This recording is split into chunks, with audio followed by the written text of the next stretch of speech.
All right, guys, back with another training vlog. I think how I'm going to do this is I think I'm going to take Tuesdays and Thursdays training and do this where I talk over vlog and kind of make that one video.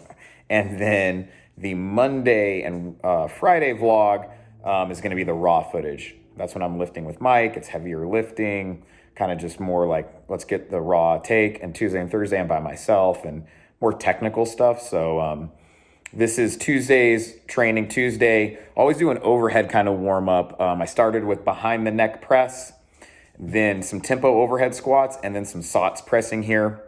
Behind the neck, snatch grip, SOTS press. You see my heels popping up. That's not what we want on SOTS pressing. It's something I'm constantly working on. Again, ankle mobility. I talked about it in my last video. But you do want to make sure you're front loaded in those SOTS presses. You don't want to be rocked back on your heels. So we're going to err one way or the other, heels elevating slightly, but loading the hips and the quads to help with an upright torso is going to be better. Snatch balances here, 210. We're starting to overload these. I think we're like 3 weeks in. I don't know, 3-4 weeks in, something like that. Ideally, I want to get this to where this is like at 105, 110% of my snatch, which I'm working off at 220 right now. So these did not feel great, if I'm being honest. Tuesday morning, Monday, Mike and I, we went heavy. We had heavy squats. I put that video up, the raw training video. So you'll see here is 220. And I'm going to dump it forward. This is honestly just from like a lack of oomph, chutzpah, if you will. Not wanting it, right? Like energy, attitude. The position isn't bad. Well, I'll miss this again. So we'll see. Like the initial catch position, not bad. I just didn't want to descend fast, felt achy. I mean, my body feels okay. Just like nervous system didn't feel good. I was like, third one, come on, Sean. Boom, right? Slow descent. We would like to see a more fluid descent, but I'm happy I got that. Training is going to change up a little bit as far as how programming is. So hopefully we won't be having like heavy ass squats the day before, those snatch balances. But cleans were feeling good. We had kind of a 3-2-1-1-1-1 situation here. So a triple 255 here. Really happy with how my setup is looking. You'll see I really pull my chest through, take my time in that setup, and I keep that good chest position as I pull. I'm really happy with that. Historically, my chest, my mid-back position is something that's lacking. And it's something I've really been focusing on. I've talked about it multiple times so far on these vlogs. Some people will have more of a dynamic setup. That's not too static. I'm not taking a lot of time in the bottom, but they'll kind of like bounce, and then rip. That's fine. I find for me, if I do a dynamic setup, I lose a lot of my position. And so it's like, look at that. That takes skill, baby. Lats, a little tight. If you feel like you're having a hard time with that front rack position, or what I just did where that hand slips through, that's lat tightness, which I definitely had a little bit of lat tightness. I could have loosened that up some more. But forgot what I was talking about. Anyways, oh yes, our setup position, dynamic starts versus static starts. The setup and the first pull from the floor to the knees is all about position. If you are rushing, if you are ripping from the floor and then getting into a bad position, it's doing you no good. Now, if you are able to rip from the floor and stay in a good position, obviously speed plus position is going to give you a good lift. So it's always a balancing act. That was 280, feeling solid. 285 here. Again, we're in the singles now. 3 singles. Good setup. Again, long pull. Feeling nice. These feel really good. And again, I was not feeling great from an energy perspective here. It was a quick turnaround. Finished training the night before around 6. Came back in and was lifting at 7 in the morning, right? So I'm not finishing my extension as much as I could, or having, again, as much energy on these. But nice long pull. I wanted to sit in the bottom on this one and really feel it. And I mean, like, that looks really good.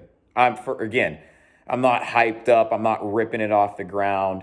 Positions are solid. I like how that looks. Looks solid. All right, getting into Thursday. So this is another morning session. I was kind of cramped for time. I needed to go in and cover for one of my coaches who was feeling a little sick. but I still was able to get this in about 90 minutes, which was cool. Behind the neck jerks is where we're starting off here. My first set, just singles, 260. Felt pretty good. Again, that back knee is a little straight for me. Back leg is a little straight. I think I take care of it a little bit here. Again, that torso needs to drop on the jerk. And a lot of people will augment by getting a way longer split. You don't want to do that. That's going to push the bar forward. That's going to get you into an arching position in your low back. You want to bend that knee. Okay, so 265 here. Yeah, a little bit better. Solid. Now, you don't want to bend the knee so much that you're not stable, right? So there is a law of diminishing returns here. These are feeling pretty good. I felt pretty energized for this session. Wednesday, the way I'm programming right now, is a rest day. I did some good recovery stuff. I had a pretty chill night. I took a hot bath, some candles, yes. And 275 here. This one, that left elbow, you saw, that was a press out for sure. So I stayed here. Again, I was just like, get under. I was so focused on an aggressive drive that I also wasn't, again, it's like you do one thing, you can't do the other thing well. I was focused on be aggressive with your drive, extend hard, but then again, it was like, I got to get under, I got to get down, got to get low, got to get under this bar, right? Got to bend that knee. So I stay at 275, make it better. Boom, that was nice. That was crisp. I really like that one. Arms got locked out quick, feet landed quick, very nice and stable. So this is the last set. I allowed myself to go up. This is another thing. If you guys are lifting and you have a range to work with, don't go up unless the rep feels really good. It doesn't need to be perfect, right? But if there's something wonky going on, stay there, correct it. 280, this is the last one. I'm like, let's go get this sucker. Boom, pretty solid. I leaned a little forward on that dip, something to work on. But same thing here as I said on the snatch balances. I'm looking to build up the behind the neck jerk to like 105, 110% of my actual jerk, and then I'll move on from them. Though these augmented lifts, you want to be able to get higher than the actual lift, and that'll let you know it's like no longer a weakness type of thing. Okay, this is a close grip, hang, power snatch, and snatch. Why close grip? It's not just for shits and giggles. When you go with a closer grip, if you are focusing on two key elements, it's a great drill. The two key elements is a longer pull, right? If you have a short pull, right, you shorten your pull all the time, and then you do close grip snatches, you're going to be banging this bar off of your thighs, and it's going to be wonky. You got to be patient, more patient with a close grip snatch because your arms are closer, that bar is hanging out lower. You got to really over-exaggerate a patient long pull. Second, high elbows, right?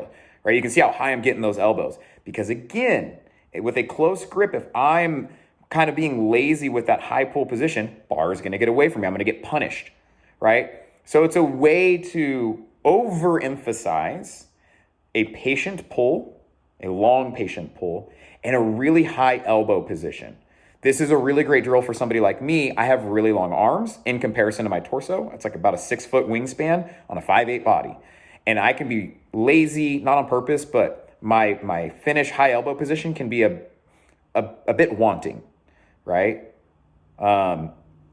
So now what's close grip? It's closer than your normal snatch position. I use the power ring. So I put my index finger on that power ring. That's where I wrapped my straps, and that's where I went from. I'm normally I'm like almost one hand outside of the power rings. So it's a good drill. If you're somebody that has a hard time being patient with your pull, if you're somebody that you have a hard time finishing with high elbows, throwing this in, this needs to be at lighter weight. I think the heaviest, this 150 is the heaviest I got, which is like 65, 70%. But again, you'll notice how high I'm having to get those elbows to get into a good position. Can also help with your overhead position some. I mean, closer grip, right? Working your bottom position. But good drill. This is the first week of it. Just staying really light. Front squats, again, was kind of rushed here. We're supposed to do like 4, 6, 8, 10. I was just like, I'm going to take 3 sets and build up to a moderate set of 4. Nothing crazy heavy, but something that's sticky challenging. And we'll move on to tomorrow's lifting. So it started with 265, which was less than the 5 reps I did last week at 275, just as kind of a warm-up set. 20-pound jump here, 285. for a set of 4. I'm kind of using like 330-ish, 335 as my estimated probably 1 rep is right now. So I'm like, well, let's work up to what 4 rep estimated, like, well, anyways, if I do 4 reps at this weight, it would be 330, right? Which is, these look pretty solid. Again, focusing on extension, back extension, not letting those elbows droop too much, keeping the weight loaded in the quads and the hips as much as possible, not shooting the butt back, all the standard things we're looking for on front squats. Upright torso. This isn't the best angle to see that stuff, but again, I was kind of crunched for time. I wasn't trying to move the camera around a whole bunch. I was like, let's just get these done. 300 pounds here. Again, made a 15-pound jump here, and this is hitting 4 reps here is like, yeah, 330 is your 1 rep. These looked really good. They felt pretty good. Felt like this 300 I could have taken for 8 reps maybe for grind, but again, that third one, a little refocus up, boom, 4th one's nice. So that was the training sessions Tuesday and Thursday.